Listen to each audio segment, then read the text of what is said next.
Good evening, hockey fans. Welcome to the post-game show. Kael Clark here. After a nail-biter of a finish, the Brooks Bandits complete the comeback and beat the Bulldogs 4-3 in overtime. But that's not to take away from this man's night, as he is the first star, number 19, Alexander Dimitriadis. And Dimitriadis, I know that it's a tough loss, but not to take away from your night, because this was your 150th career junior hockey game played, and you opened the scoring with a beautiful goal. Just tell us a little bit about that goal and take us through it. Yeah, I kind of was on the wall there, and I spun off, and then I ended up getting hit. But I got up, and I saw Tanner kind of go in the net. Just tried to beat my guy back to the net, and kind of bounced right in front of me, so I just had to bang it home. So that's back-to-back weeks now against the Brooks Bandits that you've had milestone nights. Last week it was 100 career junior points, and of course now it's the game milestone here tonight. But just talk a little bit about your career and where you've got today and how happy you have been with your performance. Yeah, I mean, obviously starting back home in Ontario, close to home, it was easy to play. But moving out here is a different experience, different opportunities, which I've been happy with. And obviously a different league, switching to the BC, it's a better hockey, and better teams are playing every night. So it's kind of been 3 years now that I've been playing, so it's been good. Well, let's just break down tonight's game a little bit. Obviously, the first two periods, you guys had, that momentum. You had that cushion, a 3-1 goal lead going into the third period, and then the third period started and things just kind of crumbled and slipped away from the Bulldogs. Take us what you thought of that hockey game.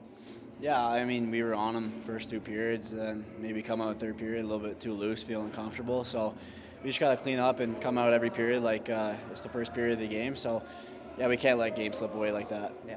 Well, it's a busy weekend ahead, and let's look ahead. Sunday afternoon, you take on the Spruce Grove Saints for the first time since, being the newest members of the BCHL.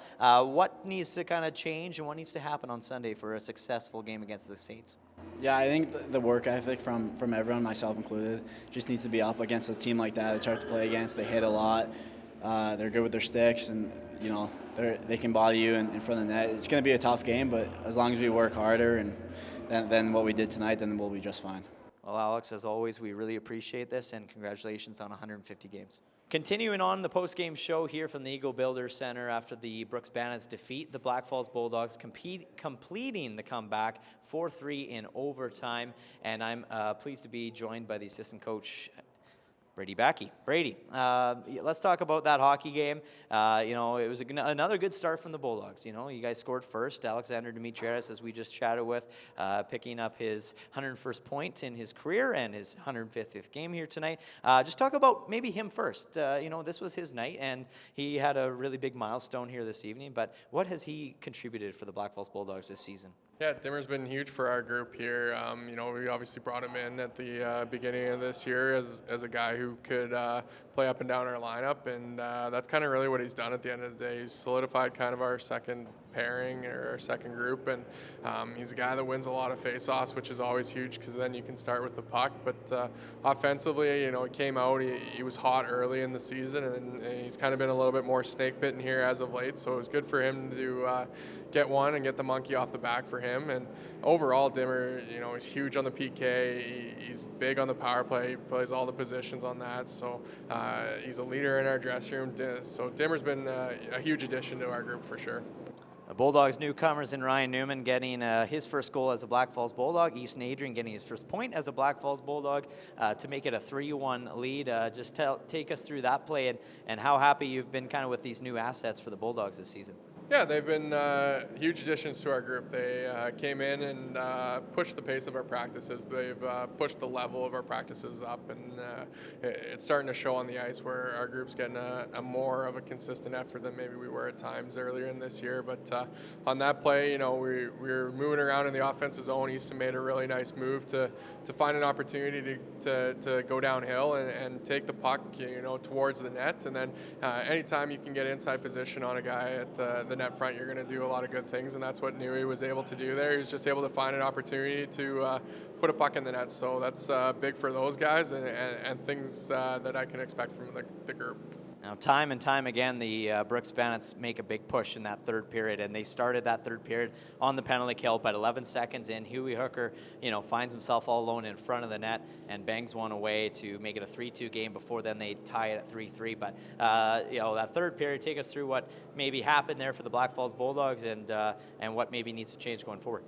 Yeah, you know, it's kind of cliche and everyone talks about it, but the first minute of every period and the last minute of every period is really huge. You've got to be ready to go, and our group just wasn't ready to go from the puck drop there in the third period, and that stuff's going to happen at times, but we've got to find a way to minimize those opportunities. We're on the power play. That's an opportunity when you know the PK is going to work hard, and you've just got to outwork their group. And on that goal, they didn't do that. And I thought at times though they were able to find opportunities later in the game where they created off of some chances and using their aggression against them. So you know, overall it's a tough pill to swallow. It's not one that you want to give up. You know, the 2 points for our group, and it's a learning thing for our group. It's knowing that we've got to be ready for a full 60 minutes. We can't play, you know, 45 minutes and be happy with it. Now, one quick last question for you. Spruce Grove Saints on Sunday. What's some positive things to take away from this game that maybe you guys could carry into Sunday's afternoon's game? Yeah, I thought we were able to generate and get pucks towards the net and create chaos in front of their goaltender. So for us, we're going to have to do that against you know, a really good pairing in net for Spruce Grove, whether it's DeCook or Schuyler that plays for them. So that'll be good. And for us, it's just going to be a matter of putting a full 60 minutes together. You know, continuing to work throughout the game and not giving up easy opportunities. And that'll be the biggest thing as we go into Sunday. Well, we're looking forward to it. It's going to be an afternoon game, but the Black Falls Bulldogs do escape this one with a point. So that is something to definitely take away from this one as well. And they'll get ready for the Spruce Grove Saints at 2 o'clock for our Pug afternoon game presented by Co-op on Sunday at 2 o'clock. See you then.